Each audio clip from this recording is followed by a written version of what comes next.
Hello everyone, welcome to Paper Learn Classes. আজি আমি continue কৰিব গৈ আছো আসাম স্পেসিফিক এমসিকিউ আমি যেটো সিৰিজ চলাই আছিলো সেই সিৰিজটো আজি সপ্তমটো খণ্ড আৰু আগন্তুক এপিএসসি প্ৰিলিমছৰ কাৰণে ইম্পৰ্টেন্ট হোৱাকে আমি কিছুমান ইনফৰমেশন আমি দিবলৈ চেষ্টা কৰিছো আশা কৰো এই ইনফৰমেশনখিনি আপোনালোকৰ এক্সামত সহায়ক হৈ যাতে আৰু আজিৰ দিনটোত আমি বেছি দেৰি নকৰ ডাইৰেক্ট কোৱেশ্চনখিনিলৈকে আহো এটো 7 নম্বৰ সিৰিজ হয় আজিৰ দিনটোৰ প্ৰথম প্ৰশ্নটো হ'ল কলমেট লিটাৰেৰী পাৰ্সন খিনি আছে আৰু কলম বিট আছে তেখেতসকলৰ জন্ম নাম্বাৰ তেখেতসকলৰ কি উপাধি দিয়া হৈছিল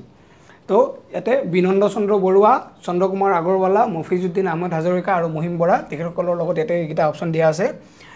মেচ কৰিব লাগে চন্দ্ৰকুমাৰ আগৰৱালাৰ কিতাপ এখন হ'ল প্ৰতিমা হয় তেখেতৰ কিতাপখনৰ নাম সেইকাৰণে তেখেতক প্ৰতিমাৰ খনিকৰ বুলি কোৱা হৈছিল আৰু প্ৰতিমাৰ খনিকৰ বুলি কাকয় চন্দ্ৰকুমাৰ আৰু প্ৰতিমাখন সৰু কিন্তু নিভাস খুনৰ বুলি কৈছিল কোনে কৈছিল লক্ষ্মীনাথ বেজবৰুৱাই কৈছিল যে নিভাস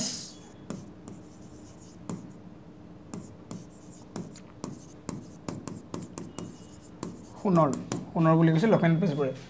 তাৰ পিছত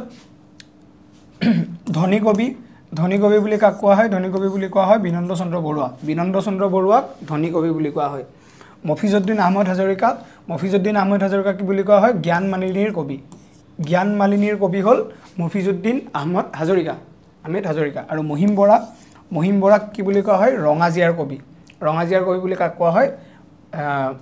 মহিম বৰা আৰু মফিজউদ্দিন আহমদ হাজৰিকা জ্ঞান মালিনীৰ কবি আৰু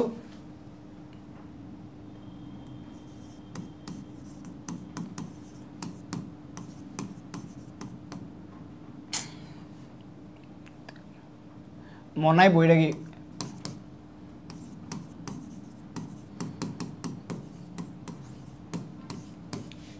বৈৰাগী বুলি কাক কোৱা হয় হেতু কমেন্টত জনালে জনাব আৰু বাদ কমেন্টত জনাবলে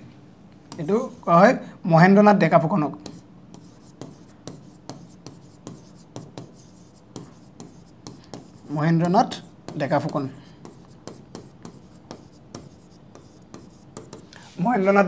কি বুলি কোৱা হয় মনাই বৈৰাগী মফিজউদ্দিন আহমেদ হাজৰিকা কি বুলি কোৱা হয় জ্ঞান মালিনীৰ কবি আৰু মহিম বৰাক কোৱা হয় ৰঙাজিয়াৰ কবি এই এম বুলি থকা কাৰণে তিনটা কনফিউজ হ'ব পাৰে সেইকাৰণে এইটো বস্তু হেয়া কৰি দিছো এবাৰ নিজাকে মনত কৰি ল'ব এইখিনি বস্তু যে তো আমাৰ কি হ'ব এতিয়া বিনন্দ চন্দ্ৰ বৰুৱা ধনী কবি A4 চন্দ্ৰকুমাৰ আগৰৱালা প্ৰতিমাৰ খনিকৰ B1 তো এটোটা আছে A4 B1 তো বাকি এটা অপচন কেনসেল ইয়াতে C3 মফিজউদ্দিন আহমদ হাজৰিকা C3 ঠিক আছে তো আমাৰ D2 অপচন A2 কাৰেক্ট হৈ যাব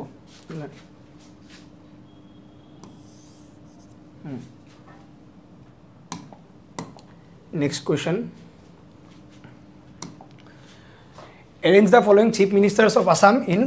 chronological order কাৰণ যোৱা বছৰ লেজিসলেটিভ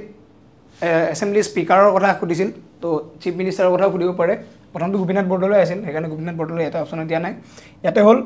বিমলা প্ৰসাদ কলিয়া বিষ্ণুৰাম মেধি শৰৎ চন্দ্ৰ সিনহা যোগেন্দ্ৰনাথ হাজৰিকা ইয়াৰে কোনকিটা প্ৰথমৰ পৰা শেষলৈকে তো প্ৰথম হ'ল বিষ্ণুৰাম মেধিৰ পিছত কোন হ'ল বিমলা প্ৰসাদ চলিহা আৰু বিমলা প্ৰসাদ চলিহাৰ পিছত মানে আছিল মহেন্দ্ৰ মোহন চৌধুৰী আছিল তাৰ পিছত এইগিটা লিষ্টৰ মাজত শৰৎ চন্দ্ৰ সিংহ আৰু যোগেন্দ্ৰনাথ হাজৰিকা আপোনাৰ তো আমাৰ কি হ'ব BACD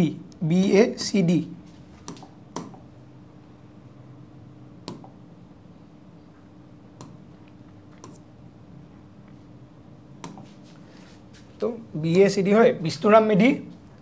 1950 পৰা 1957 লৈকে আছিল বিষ্ণুৰাম মেধি তাৰপিছত তেখেত ক'ত গ'ল তেখেতক মাদ্ৰাছৰ গভৰ্ণৰ হিচাপে এপইণ্ট কৰা হয় য'ত তেখেত প্ৰথম অসমীয়া গভৰ্ণৰ হয় তাৰপিছত বিমলা প্ৰসাদ চলিহা 57 পৰা 70 লৈকে বিমলা প্ৰসাদ চলিহাৰ দিনতে কি হৈছিল বিমলা প্ৰসাদ চলিহাৰ দিনতে হৈছিল আপোনাৰ অফিচিয়েল ল্যাঙ্গুয়েজ এক্ট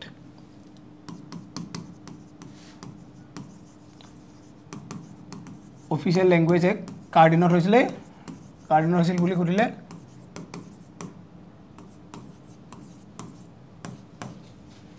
তো বিমলা বসত কলিয়াৰ দিনত হৈছিল তাৰপিছত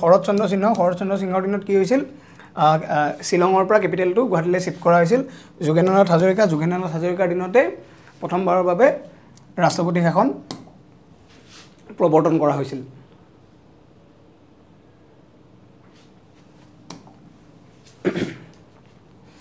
Consider the following statement about Ahom Sahitya Sabha. Ahom Sahitya Sabhar opor proshno. Ahom Sahitya Sabha was formed in 1917. Shibosagarot. Absolutely correct. The headquarter of Ahom Sahitya Sabha is located in Sibsagar. Karan Sibsagarot Ahom Sahitya Sabhar from hoisil karone Sibsagar buli koha hoise kintu absolutely wrong hoy etu. Etu hoy kod hoy etu Jorhatot. Aru ভৱনটোৰ নাম কি হয় মানে অসম সাহিত্য সভাৰ যেটো headquarter head অফিচটোৰ নামটো হ'ল চন্দ্ৰকান্ত খণ্ডিকৈ ভৱন The first president of Ahom Sahitya Sabha was Sharat Chandra Goswami and the first secretary was Padmanath Gohai Borua এটো ৰং হয় কাৰণ প্ৰথম প্ৰেসিডেন্ট আছিল পদ্মনাথ গোহাই বৰুৱা হল প্ৰথম প্ৰেসিডেন্ট মানে মনত ৰাখিবলৈ পি জাস্ট মনত ৰাখিবলৈ হে আৰু জেনাৰেল সেক্ৰেটাৰী আছিল মানে জিএস তো জেনারেল সেক্রেটারি এসএডি স্টার্ট হবো শরৎ চন্দ্র সিংহ গোস্বামী শরৎ চন্দ্র গোস্বামী আপনার জাস্ট মনত রাখার কারণে জনে যেনেকে যদি মনত থাকেই ভালে কথা পদ্মনাথ গোহাই বৰুৱা আছিল প্ৰথম প্ৰেসিডেন্ট আৰু প্ৰথম জেনাৰেল সেক্ৰেটাৰি আছিল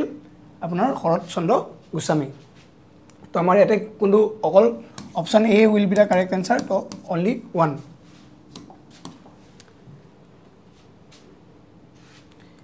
It will head office Ahom Sahitya Sabhar এই ভৱনটোৰ নাম হ'ল চন্দ্ৰকান্ত খণ্ডিকৈ ভৱন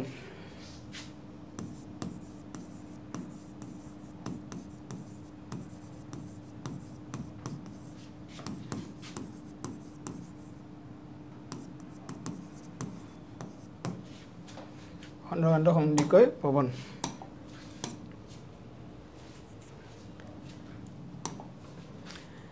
তাৰ পিছৰ প্ৰশ্নটো আছে এক সেকেন্ড সৰু হৈছে নেকি অলপ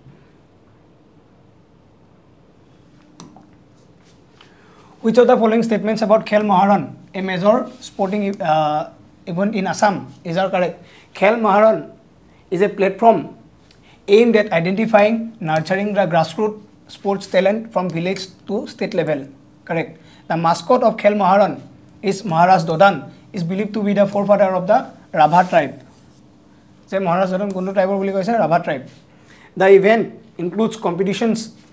at village level, district level, zonal and state level, covering sports like athletics, football, kabaddi, volleyball and kho-kho.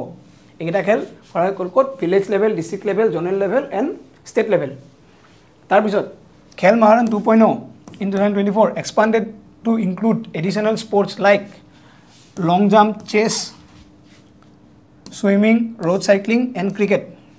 तो यारे কি হবো এক ক্রিকেট টু এড করা হওয়া নাই বাকি long jump chess swimming road cycling এই গুটেকেটা এড করা হয়েছে আৰু এই প্ৰথম স্টেটমেন্ট গুটেকেটা কাৰেক্ট হয় অনলি স্টেটমেন্ট 4 টু ইনকাৰেক্ট হয় তো A will be the correct option তো আমাৰ কি হৈছিল নেক্সট পেজ খনত আমি চাই লও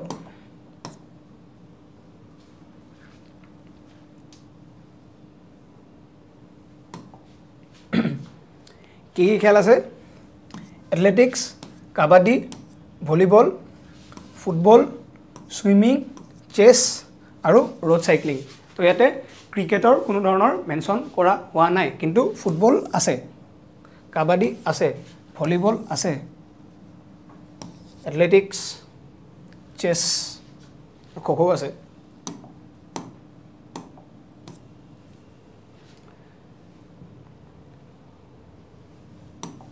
আকৌ সদমনামৰ লগত ম্যাচ কৰিবলৈ দিয়া হৈছে কাৰণ এনেকুৱা ধৰণৰ প্ৰশ্ন আহে মানে বেছিকে আহে নলিনীৱালা দেৱী নীলমণি ফুকন সিনিয়ৰ নীলমণি ফুকন দুজন আছে মানে এজন সিনিয়ৰ তেখেত পুৰণা আৰু এজন জুনিয়ৰ আছে জুনিয়ৰ নীলমণি ফুকন জুনিয়ৰ তেখেতৰ ওপৰত প্ৰশ্ন আহিছিল তেখেতৰ এখন কিতাপ আছে সূৰ্য হেনু নামি আহে এই নদীয়ে দিয়ে এখন কিতাপ হল নীলমণি ফুকন জুনিয়ৰ তেখেতৰ হয় কিন্তু নীলমণি ফুকন সিনিয়ৰ জনৰ কথা খুদা হৈছে ইয়াতে ৰুদ্ৰ বৰুৱা ৰঘুনাথ চৌধুৰী ৰঘুনাথ চৌধুৰী কি বুলি কোৱা হয় ৰঘুনাথ চৌধুৰীক কোৱা হয় বিহগী কবি বুলি নলিনীৱালা দেৱীক কি বুলি কোৱা হয় অতি ইন্দ্ৰিয়তাবাদী কবি যে তেখেতৰ ৰচনাই যথেষ্ট ইন্দ্ৰিয় আমাৰ সেন্সেছবিলাক যোগাই তোলে অতি ইন্দ্ৰিয়তাবাদী নীলমণি ফুকন সিনিয়ৰ কি বুলি কোৱা হয় বাগ্মী বৰ বুলি কোৱা হয় ইয়াতে বিহগী কবিটো দুটা অপচন দিয়া হৈছে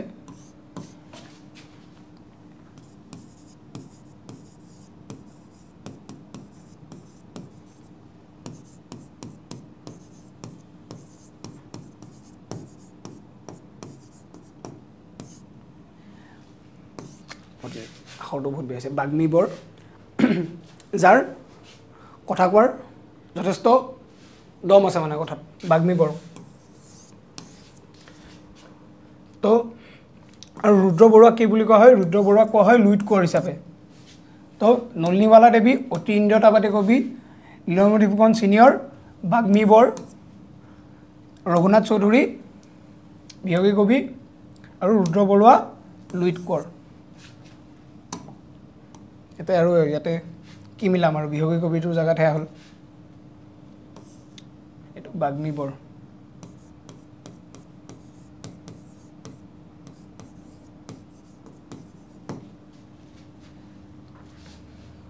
বাৰো বাদ্যগীত মিলাও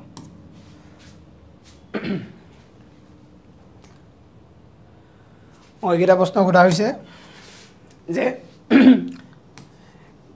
এইখন কিতাপৰ নাম দিয়া আছে ইয়াৰে অথৰ কেইজনৰ নামৰ লগত মিলাব লগা হৈছে মিলাবলে দিছে তো বেদনাৰ উল্ক কিতাপখন কাৰ হয় অম্বিকাগিৰি ৰায়চৌধুৰীৰ কিতাপ হয় বেদনাৰ উল্ক পিতা পুত্ৰখন হ'ল হোমেন বৰগোহাঁইৰ মহাৰথীখন হ'ল চন্দ্ৰপ্ৰসাদ শইকীয়া আৰু শৃংখল কাৰ হয় ভৱেন্দ্ৰনাথ শইকীয়াৰ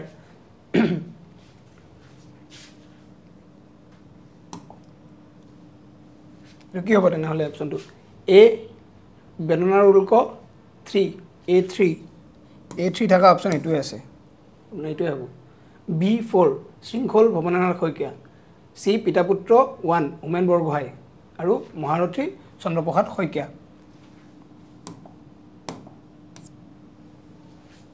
এইখন কিতাপকেইখন জাষ্ট ভিজুৱেল ৰিপ্ৰেজেণ্টেশ্যনৰ কাৰণে যদি মনত থাকে পিতাপুত্ৰ হোমেন বৰগোহাঁই বেদনাৰ উল্ক অম্বিকাগিৰি ৰায়চৌধুৰী মহাৰথী চন্দ্ৰপ্ৰসাদ শইকীয়া শৃংখল ভৱেন্দ্ৰনাথ শইকীয়া এই গোটেইখন কিতাপে আপোনাৰ সাহিত্য একাডেমি পাইছে আপোনাৰ পিতাপুত্ৰখনে কিমান চনত পাইছে পিতাপুত্ৰখনে পাইছে 1978ত পাইছে বেদনাৰ উল্ক 1966ত পাইছে মহাৰথীখনে পাইছে 1996ত আৰু শৃংখলখনে পাইছে 1976ত অম্বিকাগিৰি ৰায়চৌধুৰীয়ে বেদনাৰ উল্ক কিতাপখনৰ বাবে পাইছে অম্বিকাগিৰি ৰায়চৌধুৰীয়ে যিটো ৰিভলিউচনাৰী গ্ৰুপ অসমত খুলিছিল হেটোৰ নাম কি হয় হেটোৰ নাম আছিল সেৱা সংঘ এটো আপোনাৰ যি অনুশীলন সমিতি আছিল পুলিন দাস আপোনাৰ চিটাগং তো এটা ৰিভলিউচনাৰী পাৰ্টি আছিল অনুশীলন সমিতি তাৰ আন্ডাৰতে তাৰ একেটা মডেলতে সেৱা সংঘ বুলি তেখেতে অসমত খুলিছিল আৰু তেখেতে অম্বিকাগিৰি ৰায়চৌধুৰীয়ে হ'ল প্ৰথম যে যেটো ইলিগেল ইমিগ্ৰেন্ট ইস্যুটো আছে অসমত বহুত দিনৰ পৰা চলি আহিছিল বাংলাদেশী ইলিগেল ইমিগ্ৰেশ্যন তাৰ ওপৰত হজুৰে মাতমতা একদম প্ৰথম আৰ্লি ষ্টেজৰ মানুহখিনিৰ ভিতৰত এজন অম্বিকাগিৰি ৰায়চৌধুৰী আছিল আপোনাৰ আৰু চন্দ্ৰপ্ৰসাদ শইকীয়াই মহাৰথীখন লিখিছিল এখন কিমান পাইছিল 1996ত পাইছিল তাৰপিছত হোমেন বৰগোহাঁই পিতাপুত্ৰ 78 এটো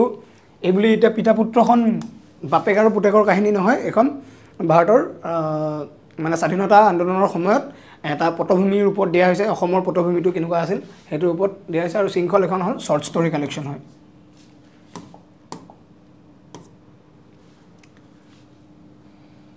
ইয়াতে আকৌ মেচ কৰিবলৈ আছে কিতাপৰ লগত কোনে লিখিছিল তেতুন Tamuli A few remarks on Assamese language and vernacular education in Assam, Assamese and its formation and development, Hanto, Histo, Pisto, Mohadisto, আৰু বাহিৰে ৰংসংয়া ভিতৰে কোৱা ভাতৰি এইখন মেচ কৰিবলৈ দিয়া হৈছে তেতুন তামুলী কোনে লিখিছিল তেতুন তামুলী লিখিছিল পদ্মনাথ গোহাঁই বৰুৱা তো আছে না অপচনত Padmanath Gohain Baruah a few remarks on Assamese language and vernacular education in Assam এই দুখনৰ মাজত কনফিউজ খাব পাৰে সেইকাৰণে দুটা অপচনে ৰাখিছোঁ ইচ্ছা কৰি আৰু এইখন শিশু সাহিত্য এইখন বাহিৰে ৰংচঙীয়া ভিতৰে কোৱা ভাতুৰী এইখন লিখিছিল হেমচন্দ্ৰ বৰুৱাই লিখিছিল বাহিৰে ৰংচঙীয়া ভিতৰে কোৱা ভাতুৰী তেতুন তামুলীখন লিখিছিল পদ্মনাথ গোহাঁই বৰুৱা শান্তশিষ্ট হৃষ্টপুষ্ট মহাদুষ্ট কোনে লিখিব পাৰে ভৱেন্দ্ৰনাথ শইকীয়া আৰু এতিয়া হ'ল আছামিজ লেংগুৱেজৰ ওপৰত থকা কিতাপ দুখন a few remarks on Assamese language এখন লিখিছিল আনন্দৰাম ঢেকিয়াল ফুকনে লিখিছিল আৰু Assamese and its formation and development এখন লিখিছিল বাণীকান্ত কাকতিয়ে লিখিছিল তো আমাৰ কি হ'ব এ তেতুন তামুলী ক'ত আছে এইটো বাকী দুটাটো কাটিয়ে দিলোঁ এইটো B4 আনন্দৰাম ঢেকিয়াল ফুকন এ ফিউ ৰিমাৰ্কছ B4 তো আমাৰ অপশ্যন এইটোৱে কাৰেক্ট হ'ব বাৰু B4 চি বাহিৰে ৰংচঙীয়া ভিতৰে কোৱা ভাতুৰী হেমচন্দ্ৰ বৰুৱা তাৰপিছত D1 Assamese its formation and development এইটো বাণীকান্ত কাকতি শান্তশিষ্ট হৃষ্টপুষ্ট মহাদুষ্ট হ'ল ভৱেন্দ্ৰনাথ শইকীয়াৰ কিতাপ তো অকণমান হ'লেও এইখিনি বস্তু মানে মাথাত ইনষ্টল যদি এনে জানিলেতো আগৰ পৰা যদি জানিছে তো ৱেল এণ্ড গুড কিন্তু যদি অকণমান কনফিউজনো আছে ইয়াতেই যাতে বস্তুখিনি সমাপ্ত হয় আৰু বস্তুটো নিজে এবাৰ মিলাই ল'লে হ'ল শান্তশিষ্ট হৃষ্টপুষ্ট মহাদুষ্ট ভৱেন্দ্ৰনাথ শইকীয়া বাহিৰে ৰংচঙীয়া ভিতৰে কোৱা ভাতুৰী হেমচন্দ্ৰ বৰুৱা আৰু তেতুন তামুলী আপোনাৰ পদ্মনাথ গোহাঁই বৰুৱা কি বুলি কোৱা হয়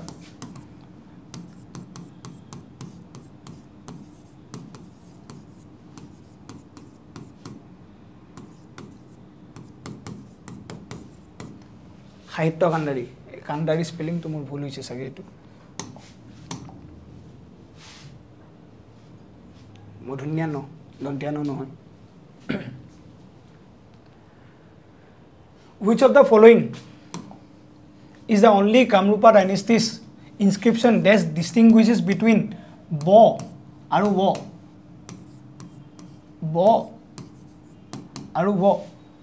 এই দুটাৰ মাজত ডিফাৰেঞ্চিয়েট ডিষ্টিংগুইছ কোনটো কামৰূপা ডাইনেষ্টিৰ ইনস্ক্ৰিপশ্যনে কয় নিধানপুৰ ডুবি নাগৰজাৰী খনিকৰ গাঁও এণ্ড নান অফ দিছ ইয়াৰ কোনো এখনে ব আৰু বৰ মাজত হেন কৰে তো ইয়াৰে অপশ্যনটো কি হ'ব নাগৰজাৰী খনিকৰ গাঁও ৰক ইনস্ক্ৰিপশ্যন এই ইনস্ক্ৰিপশ্যনখনে প্ৰথমবাৰৰ বাবে আপোনাৰ ব আৰু ৱটো আপোনাৰ ডিষ্টিংগুইছ কৰিছিল আৰু ৱটো আমাৰ বেংগলী লেংগুৱেজত ৱ নাই অসমীয়াত ৱ আছে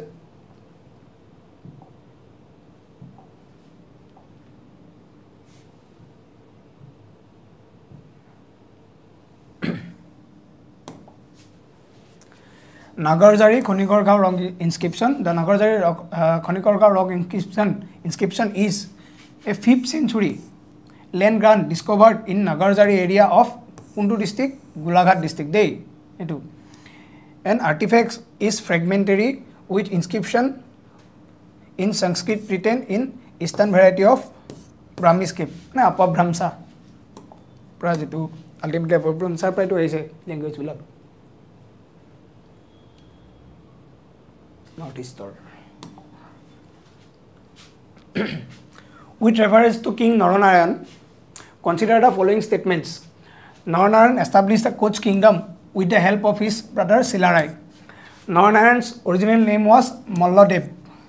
He defeated Ahoms and leading to Treaty of Majuli. He rebuilt Kamakya temple with bricks in 1565. So, here we go. কোনকিটা স্টেটমেন্ট আমাক কারেক্ট বুলি এটো কথা কৈছে তো নৰনাৰায়ণৰ অৰিজিনাল নাম কি আছিল মল্লদেৱ আৰু শিলাৰায়ৰ কি আছিল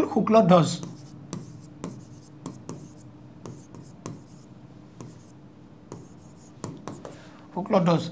হি defeated Ahom and Majuli treaty of Majuli হে আছিল কাক হৰুৱাইছিল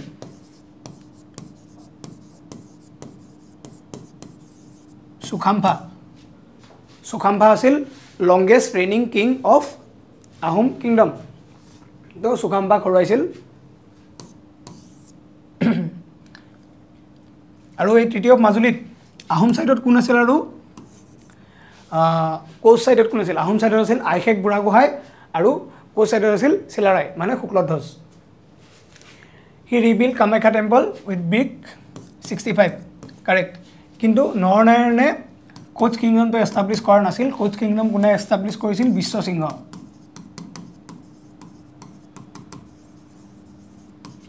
তো আমাৰ এই ষ্টেটমেণ্টটো ইনকাৰেক্ট হৈ যাব 234 will be the correct answer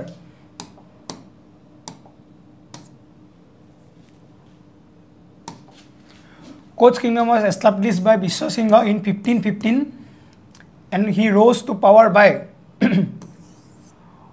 organizing the strength of his tribe and consolidating his rule in the Kamata region which later became Koch kingdom তো কোনে কৰিছিল বিশ্বসিংহই কিমান চনত 1515 তো এই 1515 ত আহোমৰ ৰজা কোন আছিল এটা যদি কোৱেশ্চন কৰা যায় যে কোচ কিংডম তো এষ্টাব্লিছ হতে আহোমৰ ৰজা কোন আছিল আহোমৰ ৰজা আপুনি চাব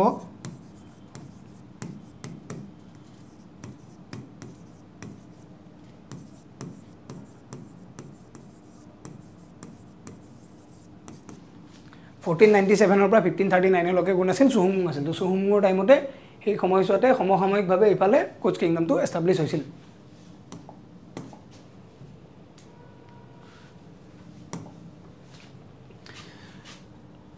ইয়াতে কেখনমান টাউনৰ নাম দিয়া আছে আৰু ডিস্ট্ৰিক্ট কোনখন ডিস্ট্ৰিক্টৰ হয় হেতু খুদিছে এনেকুৱা কোৱেশ্চন আহিছে আমাৰ আগতেও তো গোসাইগাঁও বদৰপুৰ মুকালমুৱা যমুনামুখ মুকালমুৱা ক'ত আছে মুকালমুৱা আছে নলবাৰী ডিস্ট্ৰিক্ট গোসাইগাঁও ক'ত আছে গোসাইগাঁও আছে কোকৰাঝাৰ ডিস্ট্ৰিক্ট তো বদৰপুৰ আৰু যমুনামুখ ইয়াতে কোনটা অপচন আছে শ্ৰীভূমি আৰু হোজাই এটাৰ মাজত এই যমুনামুখটো আছে হোজাইত আৰু বদৰপুৰটো আছে শ্ৰীভূমি মানে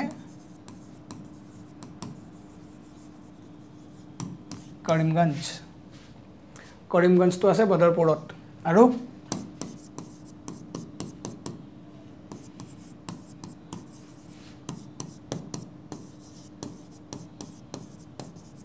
আলগাপুৰ একেটা ক'ত আছে একেটা আছে হাইলাকান্দি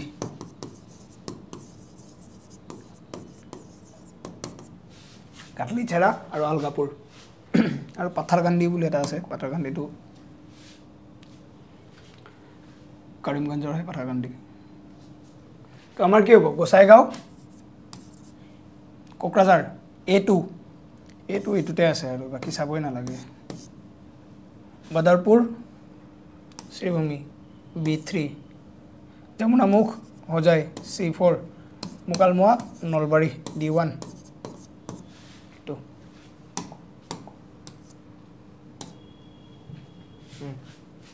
আমাৰ